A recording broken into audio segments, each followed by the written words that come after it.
نحمده ونصلي على رسوله الكريم اما بعد فاعوذ بالله من الشيطان الرجيم بسم الله الرحمن الرحيم رب اشرح لي صدري ويسر لي امري واحلل عقدة من لساني يفقهوا قولي۔ ہر انسان اپنے لیے چاہتا ہے کہ اسے اس زندگی میں پروٹیکشن ملے، وہ ہر طرح کی تکلیفوں، بیماریوں، پریشانیوں، مشکلات، غم، خوف سے محفوظ رہے، لیکن ہم دیکھتے ہیں کہ اس خواہش کے باوجود دنیا میں انسان کو مختلف طرح کی مشکلات کا سامنا کرنا پڑتا ہے۔ اس کی ایک وجہ تو یہ ہے کہ انسان کو اس دنیا میں امتحان کے لیے بھیجا گیا ہے، اور جب تک انسان کسی امتحان سے نہیں گزرتا تو یہ نہیں پتا چلتا کہ وہ کس درجے کا انسان ہے، اور آخرت میں اس کی زندگی ختم ہونے کے بعد اس کا مقام اور درجہ اور مرتبہ کیا ہونا چاہیے، کہاں ہونا چاہیے۔ یہ اسی وقت ڈٹرمن ہوگا جب یہ پتا چلے گا کہ وہ مختلف سچویشنز میں کرتا کیا ہے، دکھ، تکلیف، پریشانی کے موقع پر اس کا رویہ کیا ہے، اس کی زبان سے کیا نکلتا ہے، وہ سوچتا کیا ہے، وہ کس طرح بہیو کرتا ہے۔ اگر انسان دکھ اور تکلیف کے موقع پر وہ رویہ اختیار کرے جو اللہ تعالیٰ کو پسند ہے تو گویا انسان کامیاب ہو گیا، لیکن اگر انسان ایسا طریقہ اختیار کرتا ہے جو اللہ تعالیٰ کو ناراض کر دیتا ہے تو یہیں سے اس کی ناکامی کا آغاز ہو جاتا ہے۔ جب تک زندہ ہے توبہ کا موقع موجود ہے، لیکن جب زندگی ختم ہو جائے گی تو پھر توبہ کا موقع بھی نہیں رہے گا۔ اس لیے ہر انسان کو غیر معمولی حالات میں، یعنی ایسی سچویشن میں جو اچانک پیش آئیں، جو مرضی کے خلاف ہوں، جو پسند کے خلاف ہوں، ان میں خاص طور پر اپنا جائزہ لیتے رہنا چاہیے کہ وہ کیا کر رہا ہے، اور اس کے ساتھ ساتھ یہ بھی کوشش کرتے رہنا چاہیے کہ ایسے کام کریں کہ ہم بڑی بڑی تکلیفوں اور پریشانیوں سے بچ سکیں اور اللہ سبحانہ وتعالیٰ کی حفاظت میں رہیں۔ وہ کیا چیز ہے، وہ کون سا طریقہ ہے کہ جس سے ہمیں اللہ تعالیٰ کی عافیت اور حفاظت نصیب ہو سکتی ہے۔ اور حفاظت اس معنی میں نہیں صرف کہ کوئی تکلیف آئے نہ، اس معنی میں بھی کہ اگر تکلیف آ جائے تو ہمارا ایمان سلامت رہے، ہمارا اخلاق سلامت رہے، ہمارا انجام بہتر رہے۔ تو اس کے لیے ہمیں کیا کرنا ہوگا، اس بارے میں ہمیں ایک حدیث ملتی ہے، سنن الترمذی کی روایت ہے۔ عبداللہ بن عباس جو حضور صلی اللہ علیہ وسلم کے چچا عباس کے بیٹے ہیں، اور یہ ٹین ایجر تھے، ارلی ٹین میں تھے جب نبی صلی اللہ علیہ وسلم کا انتقال ہوا، لیکن بہت ہی ذہین اور بہت سمجھدار۔ نبی صلی اللہ علیہ وسلم نے ان کو جو کچھ سکھایا انہوں نے اس کو بہت محفوظ رکھا، یاد رکھا، اور پھر ساری زندگی علم کی خدمت کرتے رہے۔ آپ کی بے شمار احادیث انہوں نے روایت کی، مفسر قرآن تھے۔ تو یہ اپنے بارے میں ایک بات نبی صلی اللہ علیہ وسلم کی مناسبت سے روایت کرتے ہیں۔ وہ کہتے ہیں کہ ایک دن میں نبی صلی اللہ علیہ وسلم کے پیچھے سواری پر بیٹھا ہوا تھا، ہم اکٹھے سفر میں جا رہے تھے، تو آپ نے فرمایا، یا غلام، اے بچے، انی اعلمک کلمات، میں تمہیں چند باتیں سکھاؤں گا، چند کلمات، چند لفظ۔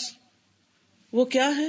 احفظ اللہ یحفظک، احفظ اللہ، اللہ کی حفاظت کرو، یعنی اللہ تعالیٰ کے احکامات کی، اللہ کی بات کی، یحفظک، تو وہ تمہاری حفاظت کرے گا، وہ تمہارا نگہبان ہو جائے گا۔ احفظ اللہ، اللہ کی حفاظت کرو، یعنی اللہ کی حدود کی حفاظت کرو، تجدہ تجاہک، تم اسے اپنے سامنے پاؤ گے۔ اذا سألت فاسأل اللہ، جب تم سوال کرو تو اللہ سے سوال کرو، جب مانگو تو اللہ سے مانگو۔ وَإِذَا اسْتَعَنْتَ، اور جب مدد چاہو، فَاسْتَعِنْ بِاللَّهِ، تو اللہ سے مدد مانگو۔ یہ تھے وہ چند کلمات جو نبی صلی اللہ علیہ وسلم نے حضرت عبداللہ بن عباس کو سکھائے، اور ان کے ذریعے ہمیں ایک بہت بڑا خزانہ عطا کیا۔ وہ خزانہ کیا ہے؟ وہ خزانہ ایسا ہے جس کی ہمیں ہر دم ضرورت رہتی ہے کہ ہم اللہ سبحانہ وتعالیٰ کی حفظ و امان میں، نہ صرف یہ کہ ہم خود بلکہ ہم اپنے بچوں کے لیے بھی چاہتے ہیں۔ گھر سے نکلتے ہیں یا تعلیم حاصل کرنے کے لیے کسی دوسرے ملک میں جاتے ہیں، یا شادی بیاہ ہم ان کا کرتے ہیں، یا کسی بھی ایسے موقع پر جب وہ ہماری نگاہوں سے تھوڑی دیر یا زیادہ دیر کے لیے اوجھل ہو رہے ہوں تو ہم ان کو اللہ کی حفظ و امان میں دیتے ہیں کہ اللہ تمہارا نگہبان ہو۔ یہیں سے ہمارے ہاں وہ مشہور لفظ نکلا ہے، اللہ حافظ، کہ اللہ سبحانہ وتعالیٰ تمہاری حفاظت کرے۔ حضرت یعقوب علیہ السلام نے بھی اپنے بچوں کو جب مصر روانہ کیا تھا تو یہی کہا تھا، فاللہ خیر حافظا، کہ اللہ سبحانہ وتعالیٰ ہی بہترین حفاظت کرنے والا ہے، اور اصل حفاظت ہے ہی اللہ تعالیٰ کی حفاظت۔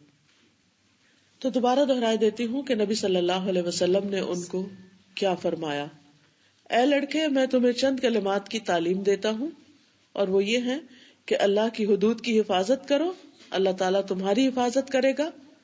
حدود اللہ کی پاسداری کرو تو اس کو ہر مشکل میں اپنے سامنے پاؤ گے۔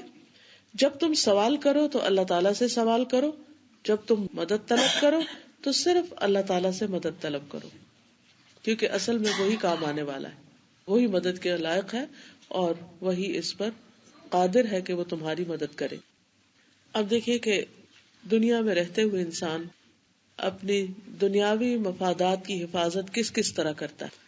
مثلاً بہت سے لوگ انشورنس کراتے ہیں، گاڑیوں کی انشورنس کراتے ہیں، لائف انشورنس کراتے ہیں، ہیلتھ انشورنس لیتے ہیں، اور بہت سے اس طرح کے کام کرتے ہیں۔ کیوں کرتے ہیں؟ تاکہ وہ خوف سے آزاد ہو جائیں، اگر ان کو کوئی نقصان پہنچے تو وہ اس سے محفوظ ہو جائیں، اور ان کو مشکل وقت میں کسی تکلیف کا یا ایسی پریشانی کا سامنا نہ کرنا پڑے کہ جس میں وہ بے یار و مددگار رہ جائے، کیونکہ یہ انسان کی ایک کمزوری ہے۔ انسان کو کمزور پیدا کیا گیا ہے کہ وہ اپنے آپ کو کمزور محسوس کرتا ہے، اور اسی وجہ سے اس کو خوف، فکر اور اندیشے لاحق رہتے ہیں۔ اللہ تعالیٰ فرماتے خلق الانسان ضعیفا، انسان کمزور پیدا کیا گیا ہے، وہ ہے کمزور۔ بعض اوقات ہمیں کوئی ایک نعمت ملتی ہے، جسمانی قوت ملتی ہے یا مال ملتا ہے، تو ہم اپنے آپ کو مضبوط محسوس کرنے لگتے ہیں، یا کسی کے پاس کوئی اتھارٹی ہوتی ہے، کوئی حکومت اس کو مل جاتی ہے، تو وہ سمجھتا ہے کہ اس کی کرسی بہت محفوظ ہے یا بہت مضبوط ہے، یا اس کے جان پہچان کے لوگ یا اس کا خاندان اس کے پشت پر ہے، تو ان چیزوں سے وہ اپنی حفاظت محسوس کرتا ہے۔ لیکن حقیقت میں اگر دیکھا جائے تو اللہ سبحانہ و تعالیٰ کے علاوہ جتنے بھی سہارے ہیں وہ سب کمزور ہیں، سارے ہی کمزور ہیں۔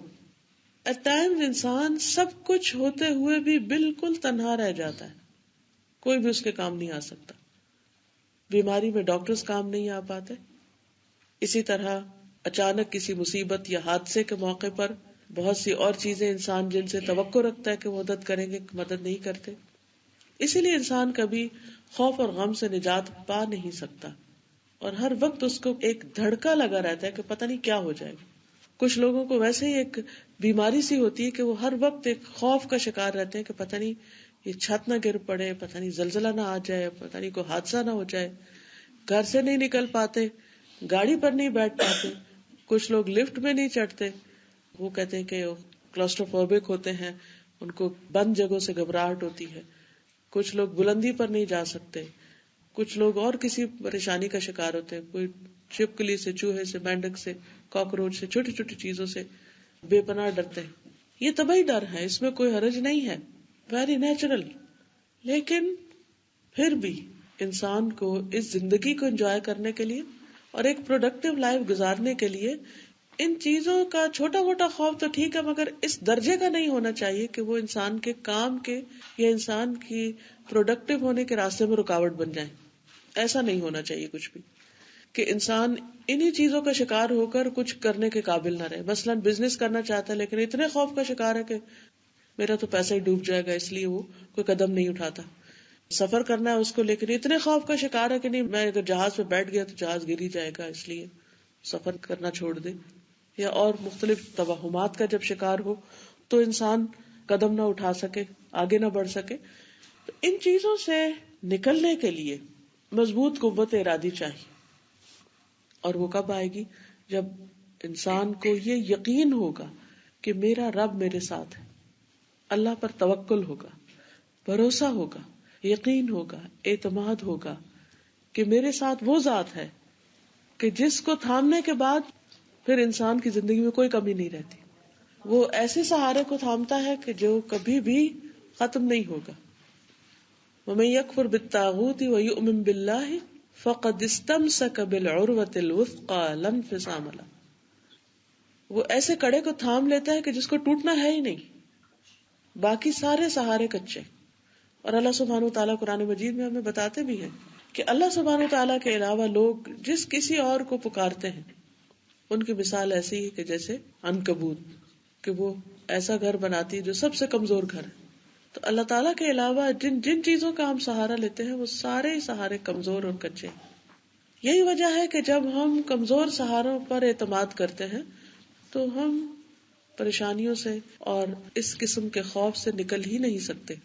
تو اس کے لیے کیا ضروری ہے کہ انسان اللہ تعالیٰ کا سہارا لے. لیکن آخر کیا مشکل ہے کہ ہم اللہ سے مانگتے ہوئے ڈرتے ہیں، جھجکتے ہیں، یقین نہیں ہوتا کہ ہماری دعا قبول ہوگی. ہم مشکل میں جب سارے ٹول آزما چکتے ہیں اور سب کام کرنا چھوڑ دیتے ہیں تو پھر اللہ سے مدد مانگتے ہیں.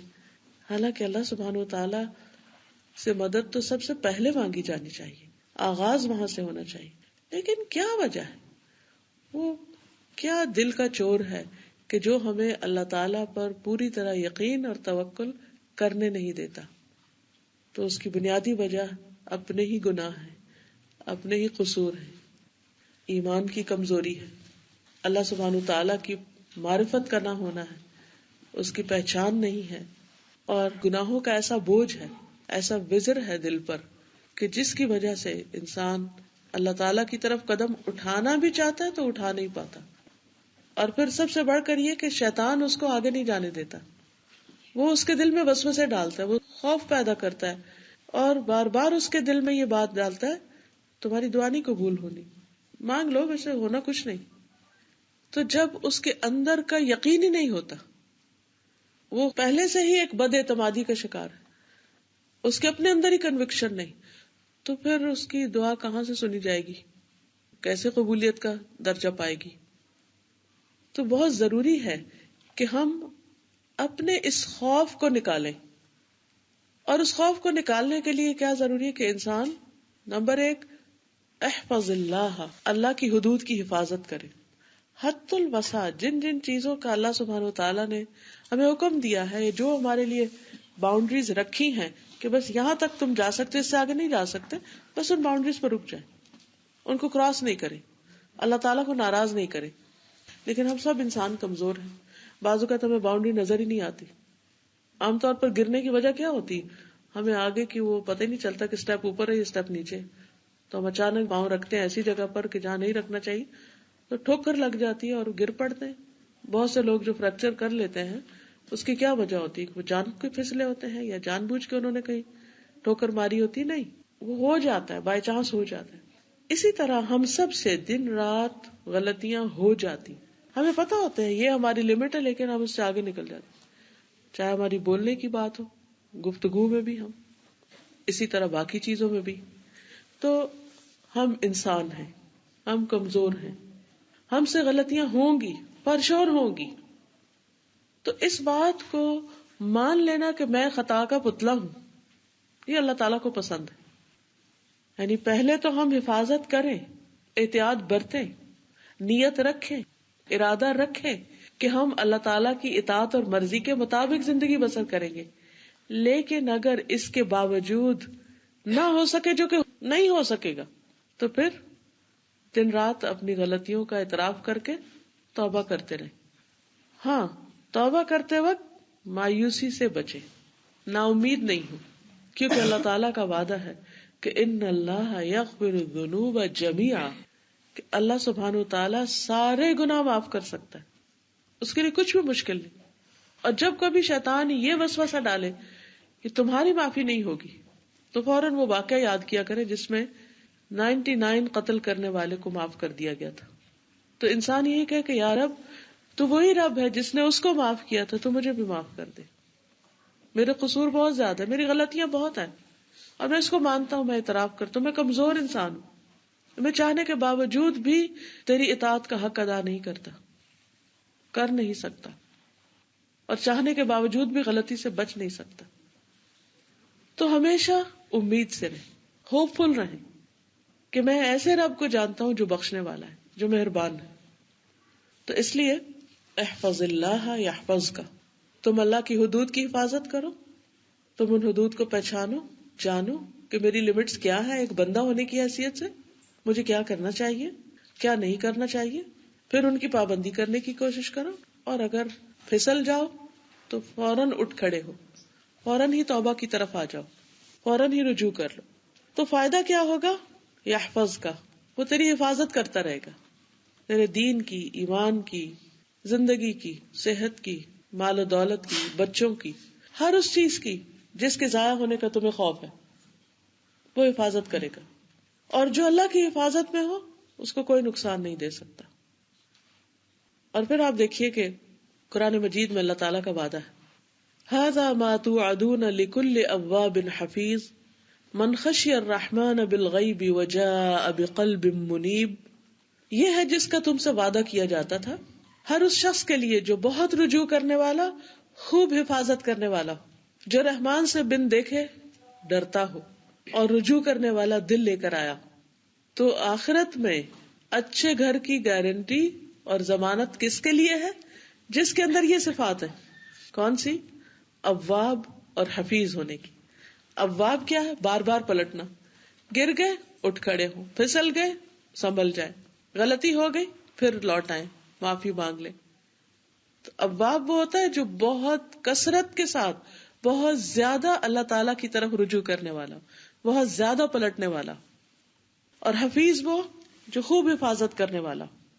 اور اس حفاظت میں سبھی چیزوں کی حفاظت آتی ہے، اپنے دین ایمان کی حفاظت، اپنے وعدوں کی حفاظت، اپنی شرمگاہوں کی حفاظت، اپنی زبان کی حفاظت. کتنی چیزوں کی حفاظت کا ہمیں حکم دیا گیا، ان تمام چیزوں کی حفاظت کرنے والا. تو جو ان چیزوں کی حفاظت کرے گا اللہ سبحانہ وتعالیٰ اس کے مفادات کی حفاظت کرے گا. پھر ایسے شخص کے لیے کوئی خوف اور غم کا مقام نہیں ہوگا. مثلاً جن چیزوں کی حفاظت کا حکم دیا گیا ان میں سے ایک نماز ہے. سورۃ المعارج 35 میں اللہ تعالیٰ فرماتے ہیں والذین هم بشہاداتہم قائمون والذین هم علی صلاتہم یحافظون. اور وہ جو اپنی گواہیوں پر قائم رہنے والے ہیں اور وہ جو اپنی نماز کی حفاظت کرتے ہیں. تو اگر ہم چاہتے ہیں کہ ہمارے مفادات کی حفاظت ہو تو ہمیں نماز کی حفاظت کرنا ہے. آپ میں سے کوئی بتائے گا کہ نماز کی حفاظت کا کیا مطلب ہے؟ صحیح وقت کے ساتھ ادا کرنا، اور خشوع و خضوع کے ساتھ، اور آرام سے پڑھنا. اور کوئی؟ کیونکہ اللہ تعالیٰ نے گارنٹی دی ہے نا کہ جو اس کی حفاظت کرے گا اللہ تعالیٰ اس کی حفاظت کرے گا. یعنی اگر ہم نماز کی حفاظت کریں گے اللہ تعالیٰ ہماری حفاظت کرے گا، ہمیں کوئی نقصان نہیں ہوگا. ٹھیک ہے. اگر چھوٹ جائے تو فوراً قضا کر لیں. کئی لوگ کہتے ہیں تو رہ گئی شاپنگ کریں. جی، مین جو آپ کا توجہ کا جو مرکز ہے وہ نماز ہونی چاہیے، باقی کاموں کی نسبت Yes. آپ مین اس پہ توجہ کریں. بالکل اسی طرح اس کو میں ایک مثال سے سمجھاؤں گی آپ کو.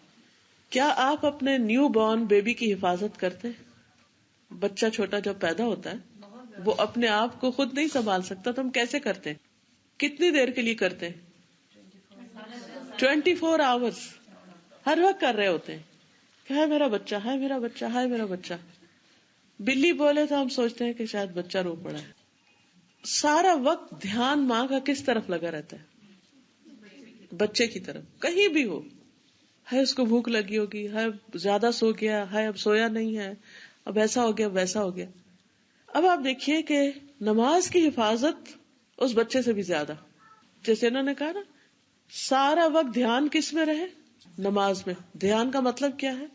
مثلاً آپ سو رہے ہیں تو صبح کے وقت غافل ہو کے نہیں سو جانا کہ اچھا جب آنکھ کھلے گی تو پڑھ لیں گے.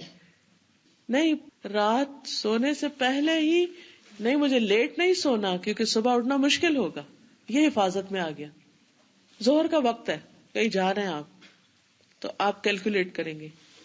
جیسے ہوتا ہے نا بچہ کتنے دیر سوئے گا، کب دودھ دینا ہے اس کو، کب اٹھ جائے گا، کب نہلانا ہے، کب کھلانا ہے، کیا کرنا ہے. کسی جگہ پر جانا آپ کو، بس بازار جانا ہے یا کسی سے ملنے کے لیے جانا ہے، تو آپ کیلکولیٹ کریں گے کہ نماز میں اتنا ٹائم ہے اور وہاں جانے میں اتنا وقت لگے گا، اور پھر وہاں سچویشن ایسی ہوگی، وہاں نماز پڑھنے کی کوئی جگہ نہیں ہوگی اور یہ مشکلات ہو سکتی ہیں. تو اوکے، مجھے آدھا گھنٹہ نماز میں رہ گیا تو اپنا ٹائم آدھا گھنٹہ آگے کر دینا چاہیے، نماز پڑھ کے نکل جانا چاہیے. مثلا یہ ہے حفاظت. تو یہ اوقات کی حفاظت ہوگی. اسی طرح نماز کے لیے جو آداب ہیں طہارت کے اور خشوع و خضوع اور باقی تمام چیزیں، ان کی بھی حفاظت. کہ جب وضو کریں تو اس وقت حفاظت کیا ہوگی؟ چیک کریں گے کہ کونیاں اچھی طرح دھل گئی، ایڑیاں خشک تو نہیں ہے، انگلیوں کے بیچ میں بھی پانی چلا گیا. اور سب سے بڑی بات یہ کہ صحیح طور پر مسح کرنا آتا ہے. باقی کیسے وضو کرتے ہیں کیسے نہیں کرتے، یہ ساری باتیں اچھی طرح مجھے معلوم ہیں. اور پھر وضو میں کیا چیزیں خلل ڈالتی ہیں اور کیا نہیں ڈالتی، ان چیزوں کا کیا مجھے معلوم ہے. تو یہ ساری چیزیں جو ایک نماز کو پرفیکٹ کرتی ہیں، ان چیزوں کا لحاظ رکھنا نماز کی حفاظت کرنے میں. اب آپ دیکھیے نبی صلی اللہ علیہ وسلم نے فرمایا من حافظ علیہا کان لہ عند اللہ عہد ان یدخلہ الجنہ. مسند احمد کی روایت میں آتا ہے جس شخص نے نماز کی حفاظت کی، اس کا دھیان رکھا، اللہ تعالیٰ کا اس کے ساتھ وعدہ ہے کہ وہ اس کو جنت میں داخل کرے گا. اب یہ حفاظت ہوگی نا، ہماری انشورنس مل گئی نا کہ وہ گھر ملنے کی گارنٹی ہے. جب کل وہاں جاؤ گے اللہ تعالیٰ کے بنائے ہوئے گھر کے علاوہ کوئی گھر نہیں ہوگا تو وہ تمہارے لیے تیار ہوگا، تمہارے لیے بغیر کیز کے ہی گھر کھول دیا جائے گا. کیونکہ جنت کی ڈسکرپشن میں آتا ہے نا مفتحت لہم الابواب، کہ جن کے دروازے پہلے سے کھول کے رکھے ہوئے ہوں گے کہ دروازہ کھولنے کی بھی زحمت نہ ہو. لیکن اس کے برعکس جو لوگ نماز کی حفاظت نہیں کرتے، نماز سے غفلت برتتے ہیں، ان کے بارے میں کیا فرمایا گیا؟ قرآن مجید کی آیت یاد ہے آپ کو؟ ارأیت الذی یکذب بالدین فذلک الذی یدع الیتیم ولا یحض علی طعام المسکین فویل للمصلین الذین هم عن صلاتهم ساہون. حافظون کا اپوزٹ کیا؟ ساہون. یہ حفاظت کرنے والے ہیں اور وہ غفلت برتنے والے ہیں. ہر چیز کی فکر ہے، نماز ہی کی فکر نہیں. آپ نے بھی دیکھا ہوگا کہ دو طرح کے لوگ ہوتے ہیں جن سے آپ کا واسطہ پڑتا ہے. ایک وہ ہوتے ہیں کہ جو اپنے سارے اسکیجول نماز کے آس پاس سیٹ کرتے ہیں، شادی ہو، پارٹی ہو، پکنک ہو، سفر ہو، کچھ بھی ہو، اللہ یہ کہ کوئی مجبوری ہو تو پھر وہ تو اللہ تعالیٰ نے سفر میں رخصت دی ہے، جمع کی بھی دی ہے اور کم بھی کر دی ہے. لیکن باقی اوقات میں وہ اپنے ہر چیز کو اس کے مطابق سیٹ کرتے ہیں کہ پہلے نماز اور باقی چیزیں بعد میں. یہ حافظون کی کیٹیگری. اور ساہون کی کیٹیگری کیا ہے کہ جب وہ مل بیٹھ کے پلان کر رہے ہوتے ہیں، پروگرام بنا رہے ہوتے ہیں، تو اس میں ہر چیز کا ذکر آتا ہے لیکن نماز کا ذکر نہیں آتا کہ وہ کہاں پڑھی جائے گی اور کب پڑھی جائے گی اور کیسے پڑھی جائے گی. اس کی فکر نہیں ہوتی، اس کا ہم و غم نہیں ہوتا. تو جو شخص نماز کو ضائع کر دے، اور اس کے ضائع کرنے میں سب سے پہلے تو اس کے وقت کو ضائع کرنا ہے، اور اس کے بعد صحیح طرح رکوع سجدہ نہ کرنا، یہ بھی اس کو ضائع کرنا ہے. کیونکہ آپ پڑھ رہے ہیں لیکن آپ ٹھیک سے نہیں پڑھ رہے تو وہ کام کی نہیں ہے، تو اس کا بھی فائدہ نہیں ہوگا. حدیث میں آتا ہے من حافظ علیہن کن لہ نورا و برہانا و نجاتا یوم القیامہ. جس شخص نے نمازوں کی حفاظت کی وہ اس کے لیے قیامت کے دن نور، دلیل یعنی اس کے ایماندار ہونے کی دلیل، حجت، اور اس کی نجات کا ذریعہ بن جائیں گے. یعنی اس کے ایمان کی پہچان ہوگی کہ ہاں یہ مومن تھا، تو obviously اس کی حفاظت ہو جائے گی. اس کے لیے نور ہوگی، یعنی منافقین کے لیے اندھیرا ہوگا لیکن اس کے لیے نور ہوگا، روشنی ہوگی. اس کے لیے ایک حجت ہوگی، اس کے پاس ایک لائسنس ہوگا اور اس کے لیے کسی قسم کی کوئی رکاوٹ نہیں ہوگی. لیکن اگر وہ نہیں حفاظت کرتا تو قیامت کے دن نماز تو کہیں غائب ہوگی، نہ نور ہے، نہ دلیل ہے، نہ نجات ہے. وہ چیز پاس ہی نہیں جس سے حفاظت ہو. یعنی سیفٹی کے لیے، سیف گارڈ کے لیے جو چیزیں اس کو چاہیے تھی وہ تو ہے ہی نہیں اس کے پاس. اب کوئی بھی آگے بڑھ کے اس کی مدد نہیں کر سکتا. اسی طرح وضو جو نماز کے لیے کی حیثیت رکھتا ہے، اس کے بارے میں بھی آتا ہے. نبی صلی اللہ علیہ وسلم نے فرمایا لا يحافظ على الوضوء الا مؤمن. وضو کی حفاظت تو صرف مومن ہی کرتا ہے. وضو کی حفاظت میں کیا چیز آتی ہے؟ آپ میں سے کوئی بتائے گا؟ وضو کی حفاظت تمام ارکان پوری طرح سے جو فرائض ہیں جو سنتیں ہیں. ٹھیک ہے، ایک تو وضو صحیح طور پہ کرنا کہ کوئی چیز خشک نہ رہے، بغیر بسم اللہ کے نہ ہو. بہت سے لوگ یہ غلطی کرتے ہیں کہ بسم اللہ ہی نہیں پڑھتے، حالانکہ حدیث میں آتا ہے کہ بسم اللہ کے بغیر وضو نہیں ہوتا. اور جی اس بات کا دھیان رکھنا کہ وضو ہے کہ نہیں. وضو کی حفاظت میں کیا ہے کہ انسان کے دھیان میں یہ بات رہے کہ میں باوضو ہوں یا نہیں ہوں. یعنی لاپرواہی نہ برتے کہ اچھا وضو ہے یا نہیں کا ہوگا ہی نہ، چلو پڑھ لیتے ہیں نماز، تو ایسا نہ کرے. تو وضو کی حفاظت یعنی اس کو یاد رکھنا. تو عبادات میں خاص طور پر نماز کی حفاظت، وضو کی حفاظت کا حکم دیا گیا. پھر اسی طرح زندگی میں کچھ اور چیزوں کی حفاظت کا حکم بھی دیا گیا. مثلا قرآن مجید میں آتا ہے وَاحْفَظُوا أَيْمَانَكُمْ اپنی قسموں کی حفاظت کرو. قسم کی حفاظت. تو اس کے بارے میں کوئی بتائے گا کہ قسم کی حفاظت کیسے ہوتی؟ کیونکہ بات یہ ہو رہی ہے نا کہ جو اللہ کے حدود کی حفاظت کرے گا، جن چیزوں کی حفاظت کا اللہ نے حکم دیا ہے، اگر کوئی شخص ان کی حفاظت کرے گا تو اللہ سبحانہ و تعالیٰ اس شخص کی حفاظت کرے گا. دنیا میں بھی اس کو مشکلات سے بچائے گا اور آخرت میں بھی. قسم کی حفاظت. چھوٹا سا بھی کچھ ہے کہ ہاں میں یہ کروں گی، تو یہ نہیں کہ کرو، پکا اس کا ارادہ ہو اور کرنا ہے پھر اس کو. جی، یعنی ایسا نہیں کہ قسم کھائی اور بھلا دی. اگر قسم کھا کے کسی سے وعدہ کیا ہے تو پھر اس کو نبھانا بھی ہے. مثلا بعض لوگ قسم کھا لیتے کہ تم مجھے بتاؤ یہ بات، میں کسی کو نہیں بتاتی، قسم کھاتی ہوں نہیں بتاتی، اور اس کے بعد بھول گئے قسم کو کہ کھائی تھی کہ نہیں کھائی تھی.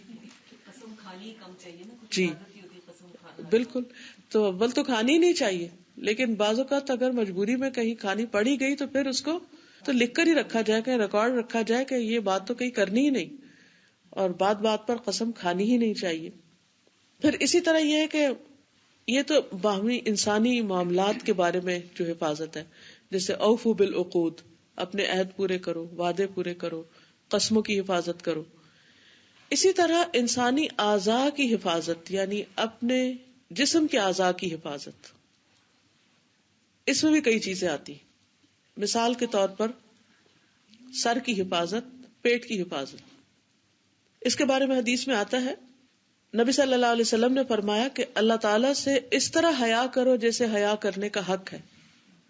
صحیح معنوں میں حیا کرو، یعنی اللہ سے بھی شرماؤ. اللہ تعالیٰ سے ہماری کوئی چیز چھپی ہوئی نہیں ہے. تو لوگوں نے کہا کہ ہم تو اللہ سے بہت شرماتے ہیں، ہمیں تو حیا ہے. آپ نے فرمایا نہیں، اللہ تعالیٰ سے حیا کرنے کا حق یہ ہے کہ تم سر اور اس میں شامل چیزوں کی حفاظت کرو، اور پیٹ اور اس کے آس پاس کی چیزوں کی حفاظت کرو. سر میں کیا شامل ہے؟ سر کے اندر کیا ہے؟ دماغ. اور دماغ میں کیا ہوتے ہیں؟ سوچیں اور خیالات. ہماری سوچیں اور خیالات کسی انسان کو نہیں پتا ہوتے، یا صرف ہمیں پتا ہوتے ہیں اور ہمارے رب کو پتا ہوتے ہیں. تو انسان خیالات کی حفاظت کرے، خصوصاً دوسروں کے بارے میں بدگمانی کرنا، دوسروں کے لیے برا سوچنا. شیطان بار بار وسوسے ڈالتا ہے، لیکن انسان کا کام یہ کہ ان کو جھٹکے اور اپنا معاملہ اپنے رب کے ساتھ رکھے کہ میرا رب جانتا ہے. اسی طرح نیت، کسی کو نہیں پتا کہ ہم آج یہاں کیوں بیٹھے، کس نیت سے آئے، ہمارے رب کو پتا ہے.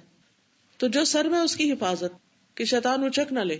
اچھا، حفاظت کس چیز سے ہوتے ہے؟ مثلا آپ دیکھا ہوگا کہ اگر آپ باہر کوئی چیز رکھ دیں تو پرندے اچک کے لے جاتے ہیں، بلی کھا جائے گی، کوئی اور چیز نقصان دے جائے گی. تو آپ ایسی چیزیں جو باہر رکھنے سے نقصان ان کو ہو سکتا ہے، اور ان کو یا تو ڈھانکتے ہیں یا کسی چیز کے نیچے رکھتے ہیں. تو اب آپ امیجن کریں جیسے ایک بچہ ہے، اس کے ہاتھ میں روٹی کا ٹکڑا ہے، اتنے میں ایک چیل آ رہی ہے اور وہ اچک کے لے جانا چاہتی ہے، تو ماں کیا کرے گی؟ بچے کو اٹھا لے گی. یا مرغی کے بچے آپ نے دیکھے ہوں گے کہ وہ چکس کو کس طرح اپنے ساتھ ساتھ رکھتی، جو ہی دیکھتی خطرہ تو اپنے پروں کے نیچے کر لیتی. یہ ہوتا ہے حفاظت کر. اب آپ دیکھیے کہ ہم بڑی اچھی نیت کے ساتھ نماز شروع کرتے ہیں اور شیطان کو چیل سمجھے، وہ چیل آ رہی ہے اور وہ آ کے کیا کر رہی چیل کہ خیالات کو ادھر ادھر کر دے گی، اور اتنے میں کوئی شخص کمرے میں داخل ہوگا تو ایک دم دھیان ادھر کر دے گی. تو یہ کیا ہوا؟ وہ حفاظت نہیں ہوئی نا، نیت بدل گئی، نیت خراب ہو گئی، نیت میں کچھ اور آ گیا. تو سر میں جو کچھ ہے اس کی حفاظت، یعنی اپنی سوچوں کی، اپنی خیالات کی حفاظت. اور خیالات ہر طرح کے ہوتے ہیں، انسانوں کے بارے میں بھی، اللہ سبحانہ وتعالیٰ کے بارے میں بھی، اور انسان کے کچھ ماضی کے جو کچھ حالات واقعات گزر چکے ہوتے ہیں ان کے بارے میں، کچھ آنے والی چیزوں کے بارے میں. انسان کا دماغ ہر وقت چلتا رہتا ہے. پھر پیٹ اور جو کچھ اس میں ہے اس کی حفاظت. اب پیٹ میں سینہ بھی آ جاتے، نہیں سارا حصہ اس کے آس پاس کا، اس میں دل ہے ہمارا. تو اس کے اندر جو خواہشات ہیں، تمنائیں ہیں، آرزویں ہیں، ان چیزوں کی بھی حفاظت کہ انسان حرام چیزوں کی خواہش نہ کرے. اور اگر کسی حرام چیز کا خیال بار بار آ رہا ہے تو اس کو کنڈم کرے، اسے ختم کرنے کی کوشش کرے، نہ کہ اس کو انجوائے کرے. قرآن مجید میں اللہ تعالیٰ فرماتے ہیں وَاعْلَمُوا أَنَّ اللَّهَ يَعْلَمُ مَا فِي أَنفُسِكُمْ فَاحْذَرُوا، جان لو کہ بے شک اللہ تعالیٰ جانتا ہے جو تمہارے دلوں میں ہے، پس اس سے ڈرو. اللہ سے ڈرو، وہ دلوں کے خیالات تک کو جانتا ہے. سورۃ قاف میں بھی اللہ تعالیٰ فرماتے ہیں وَنَعْلَمُ مَا تُوَسْوِسُ بِهِ نَفْسُهُ، ہم جانتے ہیں جو اس کا نفس اس کے اندر دل میں وسوسے ڈالتا ہے. تو وسوسہ آتا ہے اور آئے گا. بعض لوگوں کو تو زیادہ ہی وسوسے پریشان کرتے ہیں، بیماری بھی بن جاتے ہیں. تو ایسی صورت میں ایاک نستعین کتاب میں ہم نے کچھ دعائیں جمع کی ہیں کہ وسوسوں سے نجات کے لیے اگر ریگولر پڑھیں گے تو انشاءاللہ اللہ تعالیٰ اپنی حفاظت میں رکھے گا، کیونکہ اللہ تعالیٰ ہی ہے جو ایسی چیزوں سے جو ہمارے بس میں نہیں ان سے ہمیں بچائے اور محفوظ رکھے، لیکن وہ اسی صورت میں جب ہم بھی ایفرٹ لگائیں. پھر اسی طرح اگر دل کی حفاظت کرنی ہے تو ہمیں اپنے کان اور آنکھ کی حفاظت کرنی ہوگی. کانوں سے ایسی باتیں نہ سنیں کہ جس سے ہمارا دل کسی انسان کے بارے میں بدظن ہو، بدگمان ہو، جب تک خود براہ راست معاملہ نہ کر لے. آنکھوں سے ایسی چیزیں نہ دیکھیں جو بے حیائی کی ہوں، فحش ہوں، تاکہ اس سے پھر انسان کے خیالات نہ بھٹکے. اسی طرح کہیں پر بھی ہو باہر گھر سے، جیسے مرد ہو یا خواتین ہو، اپنی نگاہوں کی حفاظت، اپنے اعمال کی خود حفاظت کہ انسان کس سے بات کر رہا ہے، کیا بات کر رہا ہے، کہاں بات کر رہا ہے. کیونکہ ایک حدیث بہت ہی سکیری ہے کہ قیامت کے دن کچھ لوگ تہامہ کے پہاڑوں برابر نیکیاں لے کر آئیں گے. بہت زیادہ قرآن پڑھنے والے اور بہت بظاہر نیک لوگ، لمبے لمبے قیام کرنے والے اور روزے رکھنے والے، جن کو لوگ بہت ہی نیک، متقی، پرہیزگار شمار کرتے ہوں. یہ حدیث کو مفہوم بتا رہی. لیکن ان کی وہ ساری نیکیاں قیامت کے دن صاف ہو جائیں گی، کچھ بھی ان کے ہاتھ میں نہیں ہوگا، کیونکہ وہ چھپ کے لوگوں سے الگ ہو کے تنہائی میں ایسے کام کرتے تھے جن کو اللہ نے حرام قرار دیا تھا. تو نیکی صرف وہ نہیں ہے کہ جو صرف ظاہری ہے کہ ہم ظاہر میں لوگوں کے سامنے بہت شریف اور بھلے مانس بنے ہوئے ہوں، بہت نیک، متقی، پرہیزگار ہوں، اور جب لوگ ہمیں دیکھتے نہ ہوں، الگ ہوں، تو پھر ایسے کام کریں کہ جو اللہ تعالیٰ دیکھ رہا ہو، یعنی اللہ سے نہ ڈریں. بیسیکلی اس میں کانسیپٹ کیا ہے کہ وہ لوگ جو لوگوں کے سامنے تو نیک ہیں، لوگوں کی نظروں میں تو نیک ہیں، لیکن اللہ کی نظر میں نیک نہیں ہے. لوگوں سے ڈرتے ہیں، اللہ سے نہیں ڈرتے. لوگوں سے حیا کر کے پھر بھی غلط کام نہیں کرتے، لیکن اللہ سے کوئی حیا نہیں اور غلط کام کیے چلے جاتے ہیں. تو ایسے لوگوں کی نیکیاں نہیں رہیں گی، قیامت کے دن سب صفائی ہو جائے گی، کیونکہ انہوں نے اللہ تعالیٰ کی قدر نہیں پہچانی. اللہ کا خوف نہیں تھا ان کے اندر، لوگوں کا خوف تھا. تو اس چیز کا بھی جائزہ لینا، اس چیز کی بھی حفاظت کرنی. تو کان اور آنکھ، یعنی کان سے انسان ایسی باتیں نہ سنے کہ جس سے اس کے ایمان میں، حیا میں، اس کے مقدس رشتوں میں خلل آئے. اسی طرح ایسے نظارے، ایسے سین نہ دیکھے کہ جس سے اس کا دل بے حیائی کی طرف مائل ہو. تو ان السمع والبصر والفؤاد کل اولئک کان عنہ مسئولا، بے شک کان، آنکھ اور دل، ان میں سے ہر ایک سے سوال کیا جائے گا. ہر ایک سے الگ الگ پوچھا جائے گا، کیا سنتے تھے، کیا دیکھتے تھے، ٹیلی فون پہ کیا باتیں کرتے تھے، اور تنہائی میں چھپ کے لوگوں سے کیا باتیں کرتے تھے، کسی کی غیبت ہو یا کسی کے بارے میں کوئی غلط منصوبہ بندی یا کسی کو نقصان پہنچانے کے منصوبے یا کسی بھی قسم کی غلط باتیں. اور پھر پیٹ کی حفاظت میں پیٹ کو حرام کھانے سے بچانا.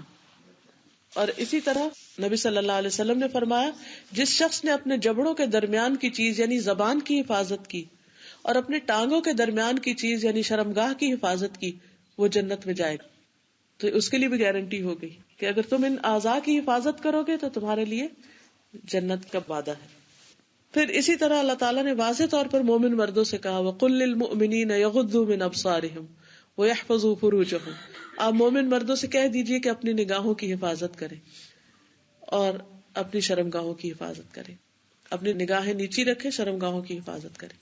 اور وَالْحَافِظِينَ فُرُوجَهُمْ وَالْحَافِظَاتِ، صرف مردوں کے لیے نہیں، عورتوں کے لیے بھی حکم ہے کہ وہ اپنی شرمگاہوں کی حفاظت کرتے ہیں، مرد ہوں یا عورتیں ہوں. وَالذَّاكِرِينَ اللَّهَ كَثِيرًا وَالذَّاكِرَاتِ، کثرت سے اللہ کا ذکر کرنے والے مرد اور عورتیں. اعد اللہ لہم مغفرۃ واجرا عظیما، اللہ نے ان کے لیے مغفرت اور بہت بڑے اجر کا وعدہ کر رکھا ہے. پھر اسی طرح قد افلح المؤمنون، یقیناً کامیاب ہو گئے وہ مومن جو اپنی نماز میں خشوع اختیار کرنے والے ہیں، عاجزی اختیار کرنے والے ہیں، وہ جو اللہ کاموں سے منہ موڑنے والے ہیں، وہ جو زکوٰۃ ادا کرنے والے ہیں، وہ جو اپنی شرمگاہوں کی حفاظت کرنے والے ہیں، مگر اپنی بیویوں یا ان عورتوں پر جن کے مالک ان کے دائیں ہاتھ ہیں، بے شک وہ ملامت کیے ہوئے نہیں ہے. تو اس سے پتہ یہ چلتا ہے کہ جو شخص اپنے جسمانی اعضاء کی حفاظت کرے گا اللہ تعالیٰ اس کی عزت و عصمت کی حفاظت کرے گا، اس کے ایمان کی حفاظت فرمائے گا اور اس کے آخری انجام کی حفاظت فرمائے گا. پھر اسی طرح اس حدیث کا ایک اور معنی یہ ہے کہ اللہ تعالیٰ نے جن چیزوں کو پورا کرنے کا حکم دیا ہے ان کو پورا کیا جائے. مثلا اللہ تعالیٰ فرماتے ہیں اوفو بعہدی اوفی بعہدکم، تم میرے سے کیا ہوا وعدہ پورا کرو تو میں تم سے اپنا کیا ہوا وعدہ پورا کروں گا. پھر فاذکرونی اذکرکم، تم مجھے یاد رکھو میں تمہیں یاد رکھوں. یعنی اگر ہم یہ چاہتے ہیں کہ اللہ تعالیٰ ہمیں یاد رکھے اور ہم پر اپنے فضل فرمایا عنایت کریں تو پھر ہمیں بھی اللہ کا ذکر کثرت سے کرنا چاہیے. ہم چاہتے ہیں اللہ تعالیٰ ہماری مدد فرمائے ان تنصروا اللہ ینصرکم، اگر تم اللہ کی مدد کرو گے تو اللہ تعالیٰ تمہاری مدد کرے گا. اللہ کی مدد کا مطلب کیا ہے؟ اللہ کے دین کی مدد. اللہ تعالیٰ مدد کرنے والا کسی کی مدد کی اس کو تو ضرورت نہیں ہے. اب یہ حفاظت کس کس طریقے سے ہوتی ہے؟ ایک تو جیسے میں نے عرض کیا کہ انسان کی جان مال وغیرہ کی، ایک یہ کہ اللہ تعالیٰ نے مختلف فرشتے بھی مقرر کر رکھے ہیں حفاظت کے لیے. مثلا آنکھ کی حفاظت کے لیے فرشتے ہیں، ہمارے آگے پیچھے جسم کی مختلف چیزوں کی حفاظت کے لیے فرشتے ہیں. قرآن مجید میں آتا لہو معقبات من بین یدیہ ومن خلفہ یحفظونہ من امر اللہ، اس کے آگے اور اس کے پیچھے، انسان کے آگے اور پیچھے یکے بعد دیگرے کئی پہرہ دار ہیں جو اللہ کے حکم سے اس کی حفاظت کرتے ہیں. یعنی اللہ تعالیٰ نے ہمیں ایسے ہی نہیں چھوڑ رکھا. رات کو جب ہم سو رہے ہوتے ہیں تو ہم تو بالکل بے خبر ہوتے ہیں، ہمیں تو نہیں پتا ہوتا کیا ہو رہا ہے آس پاس. کمرے میں بازو کا چھپکلی بھی ہوتی ہے، کہیں کاکروچ بھی ہوتا ہے، کہیں کچھ اور چیزیں بھی ہوتی ہیں، بازو کا مچھر آ جاتے ہیں، ہمیں تو نہیں پتا ہوتا یہ کون سا مچھر ہے، ڈینگی والا یا کوئی اور ہے. تو ان سب چیزوں سے کون بچاتا ہے ہمیں؟ اللہ تعالیٰ ہی محفوظ رکھتے ہیں. حضرت علی کہتے ہیں بلا شبہ ہر آدمی کے ساتھ 2 فرشتے ہوتے ہیں جو ہر اس چیز یعنی آفت وغیرہ سے اس کی حفاظت کرتے ہیں جو اس کے مقدر میں نہیں ہوتی، اور جب تقدیر آڑے آتی ہے تو اس بندے اور تقدیر کو آمنے سامنے چھوڑ کر خود الگ ہو جاتے ہیں، ورنہ وہ ہر وقت اس کے ساتھ حفاظت کے لیے رہتے ہیں. مجاہد کہتے ہیں کہ ہر شخص کے ساتھ ایک فرشتہ ہوتا ہے جو اس کی نیند اور بیداری کی ہر 2 حالتوں میں جنوں، انسانوں، کیڑے مکوڑوں سے اس کی حفاظت کرتا ہے. بس جو چیز بھی اس کے قریب آتی ہے وہ فرشتہ اس کو مخاطب کر کے کہتا ہے دور ہو جاؤ، یعنی فرشتہ اس سے ہٹاتا رہتا ہے سوائے اس چیز کے جس پر اللہ کا حکم ہوتا ہے تو وہ اس کو لاحق ہو جاتی. یعنی اللہ تعالیٰ جس جگہ انسان کو ٹیسٹ میں ڈالنا چاہے بس وہاں اس کو ٹیسٹ کر لیتا ہے، باقی جگہوں پر نہیں. ابن عمر سے مروی ہے نبی صلی اللہ علیہ وسلم صبح اور شام ان کلمات کو پڑھنا نہیں چھوڑتے تھے. اللہم انی اسألک العفو والعافیۃ فی دینی و دنیای و اہلی و مالی، اللہم استر عوراتی و آمن روعاتی، اللہم احفظنی من بین یدی ومن خلفی وعن یمینی وعن شمالی ومن فوقی واعوذ بعظمتک ان اغتال من تحتی. اے اللہ میں تجھ سے دنیا اور آخرت میں عافیت کا سوال کرتا ہوں. یا اللہ میں تجھ سے اپنے دین، دنیا، گھر والوں اور مال میں معافی اور درگزر کا سوال کرتا ہوں کہ ان پر کوئی عذاب نازل نہ ہو. اے اللہ میرے عیب ڈھانپ دے، یعنی میری غلطیوں کو چھپا دے.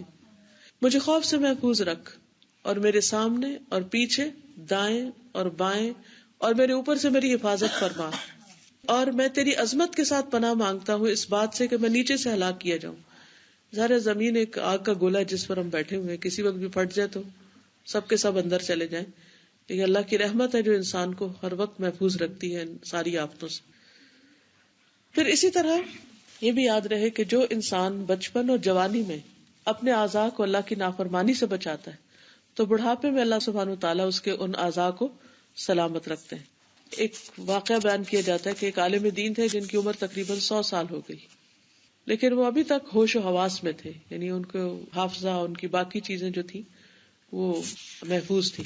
تو انہوں نے ایک چھلانگ سی لگائی تو لوگوں نے کہا کہ آپ اس عمر میں بھی چھلانگ لگا سکتے ہیں. تو انہوں نے کہا ہاں، جب ہم جوان تھے تو ہم نے اپنے جسم کو اللہ کی نافرمانی سے بچایا تو اللہ سبحانہ و تعالیٰ نے اس کے بدلے میں ہمیں آج بھی اس جسم سے کام لینے کی صلاحیت بخشی.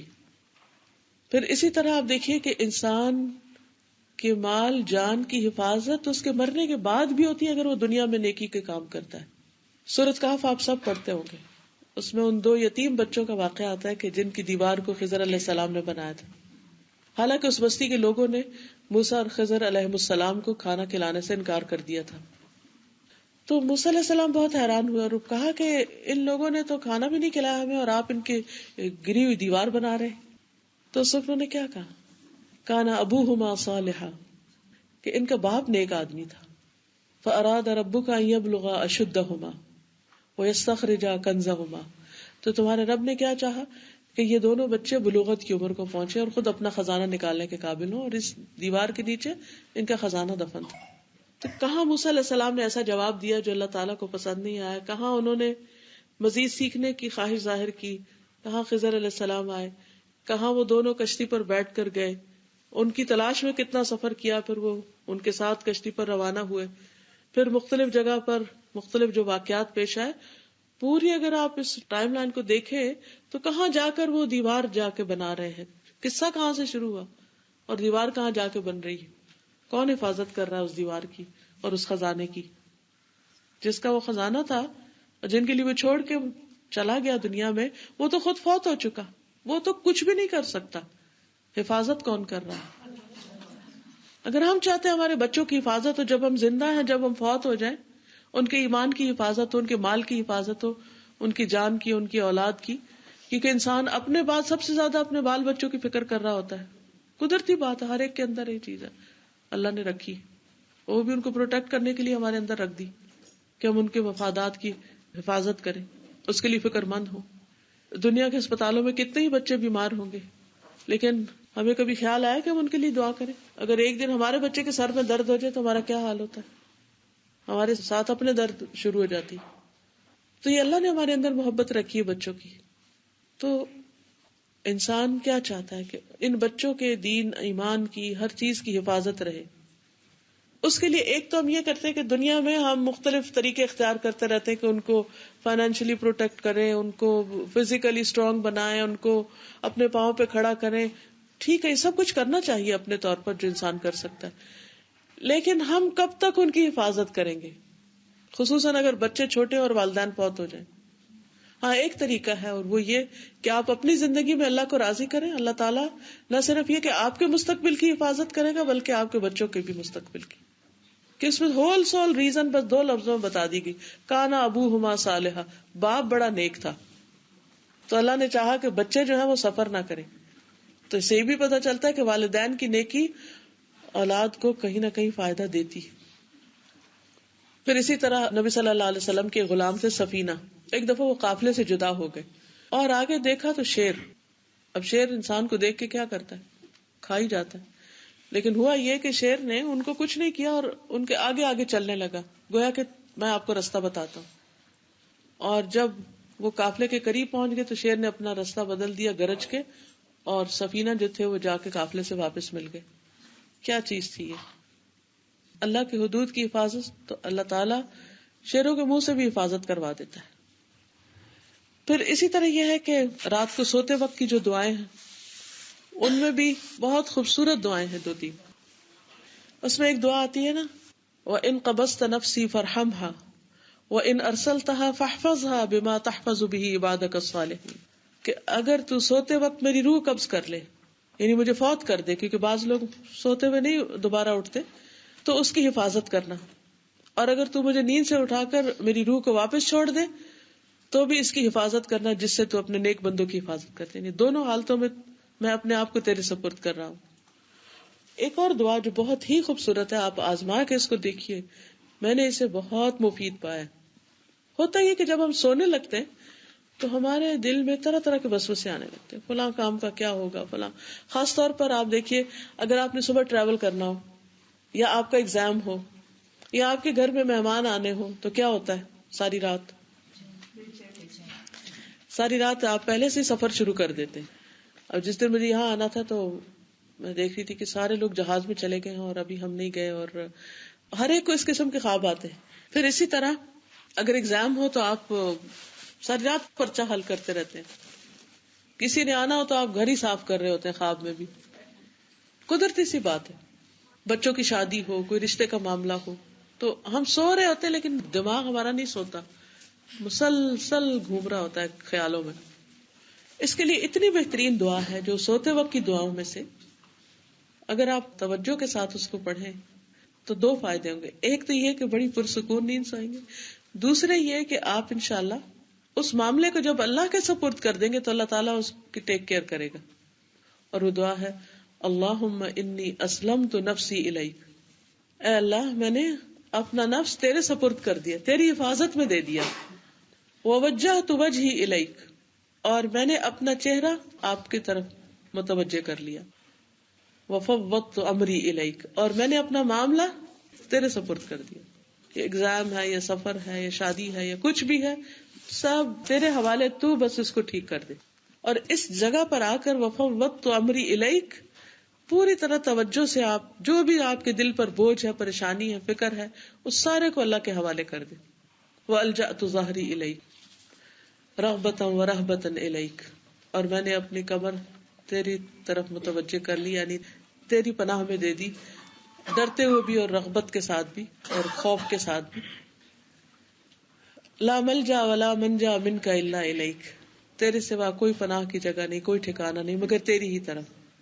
آمنت بکتابک الذی انزلت، میں تیری اس کتاب پر ایمان لایا جو تو نے اتاری. وبنبیک الذی ارسلت، اور اس نبی پر ایمان لایا جو تو نے بھیجا. بہت چھوٹی سی دعا ہے، اسے آپ لکھ کے بھی رکھ سکتے ہیں اپنے سائڈ ٹیبل پر. ہم نے اس کو الگ سے لکھ کے چھاپ کر بھی سب کے لیے اویلیبل کیا ہوا ہے. جی، یہ جو حسن حسین کتاب ہے نا، اس میں سونے کے اذکار میں ہوگی یہ دعا.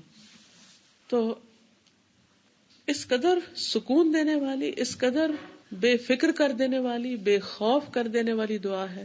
اور میں نے اتنی دفعہ اس کو آزمایا. مثلا پچھلے دنوں حج پہ جانا تھا اور آخری دن تک کچھ سمجھ میں نہیں آ رہا تھا کہ جانا ہے یا نہیں جانا، اور کیا ہوگا اور کیا نہیں، اور اگر ہو جاتا ہے تو اتنی تھوڑی دیر کی تیاری کیسے ہوگی اور سب چیزوں کا کیا بنے گا.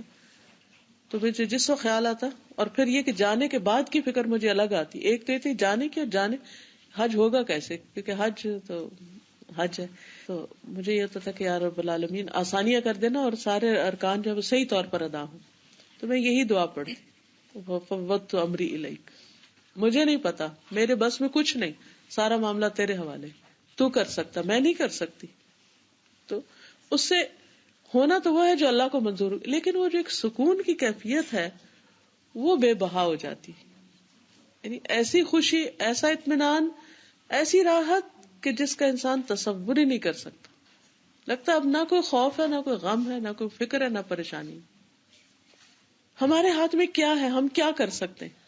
ہم پریشان بھی ہوں، ہم بھاگ دوڑ بھی کریں، ہم سوئیں بھی نہ، ہم جاگ کے سب کچھ کرتے نہیں، کچھ نہیں ہو سکتا. اپنے حد تک کوشش کر لی، اپنی ایفرٹ جو ہم لگا سکتے لگا دی، باقی اللہ کے حوالے. اسی طرح کوئی بھی چیز اگر آپ سمجھتے بزنس کا معاملہ ہے یا بچوں کا ہے یا ان کے گھر کا ہے یا ان کے بچوں کی ولادت کا یا کچھ بھی، جو چیز بادر کر رہی ہے اس کو اللہ کے حوالے کر دیں. اور پھر یہ دعا حضرت عمر رضی اللہ تعالیٰ عنہ سے روایت ہے کہ نبی صلی اللہ علیہ وسلم نے ان کو یہ کلمات پڑھنے کی تاکید کی تھی. اللہم احفظنی بالاسلام قائما واحفظنی بالاسلام قاعدا واحفظنی بالاسلام راقدا ولا تطع فی عدوا ولا حاسدا. اے اللہ میرے قیام میں اسلام کے ساتھ میری حفاظت کر، یعنی جب میں کھڑا ہوں تو تب بھی میں ایک مسلمان کی حیثیت سے کھڑا ہوں اور اس کی حفاظت کر. میرے بیٹھے میں بھی اسلام کے ساتھ میری حفاظت کر، اور میرے سونے میں بھی اسلام کے ساتھ میری حفاظت کر، اور میرے متعلق کسی دشمن اور حاسد کی بات نہ ماننا. میں نے اگر وہ میرے خلاف کوئی بد دعا کرتا ہے یا میرے بارے میں کوئی پلاٹنگ کرتا ہے تو اس کی بات نہ سننا. تو بہرحال خلاصہ آج کی ساری گفتگو کا یہی ہے کہ انسان اگر اللہ تعالیٰ کی حدود کی حفاظت کرتا ہے اور اللہ تعالیٰ کی مدد لیتا ہے اور اللہ سے کیے ہوئے وعدوں کو پورا کرتا ہے، اللہ کا ذکر کرتا ہے، اللہ تعالیٰ کی طرف رغبت کرتا ہے، تو اللہ تعالیٰ اس کو تنہا نہیں چھوڑتا. تو اللہ تعالیٰ سے دعا ہے کہ اللہ تعالیٰ آپ سب کے، ہماری دین کی، ایمان کی، مستقبل کی، جان، مال، اولاد، ہر چیز کی حفاظت فرمائے، اور ہمیں اپنے دین کی حفاظت اور اپنے نیک اعمال کی حفاظت کی توفیق عطا فرمائے. وآخر دعوانا ان الحمد للہ رب العالمین.